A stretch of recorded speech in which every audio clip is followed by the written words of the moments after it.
Step 1 is selecting your vocal takes to work from and doing any comping or editing if there are better parts in other takes.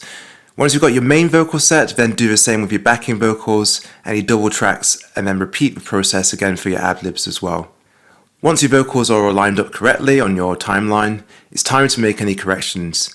Some things to look out for are sharp intakes of breath, dips in volume or vocal delivery, and any sudden peaks as well.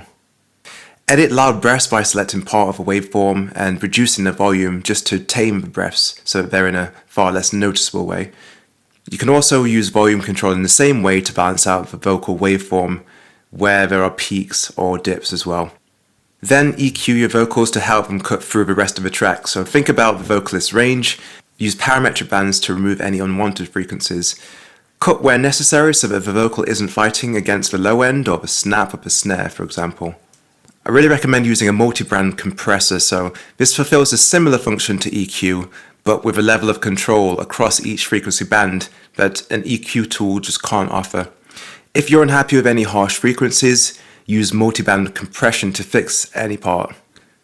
Every song is very different, but there are still a lot of fundamentals when it comes to hip-hop, so the low end, the kick drum and the bass need to stand out in their own right, so finding the space for your vocals in the specific frequency spectrum is really important, and there are places you can boost while not affecting these other low-end components.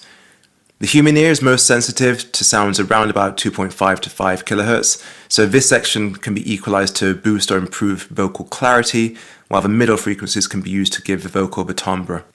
EQ also brings out the clarity of the vocal as well. Unfortunately, this also means increasing sibilance, which is harsh S's and T sounds, but use a de-esser to counteract this. Create a rough balance for the vocal components and then use compression on your vocal mix bus to help glue it all together. You want your ad-libs to sound really tight against your lead vocals and for the lead vocal to be balanced and strong against the other components in your mix. A trick I like to use for getting a clean reverb is to double track the lead vocal. So make a duplicate and then use that to put all your wet reverb on, meaning the lead vocal, the main track, remains dry. And this duplicate is just an enhancement tool providing a very subtle reverb body to the main vocal. And there are also further enhancements you can use to make the vocals really pop, such as exciters, saturation plugins, just to deepen the sound of the vocal and really make it rich to your taste or mood.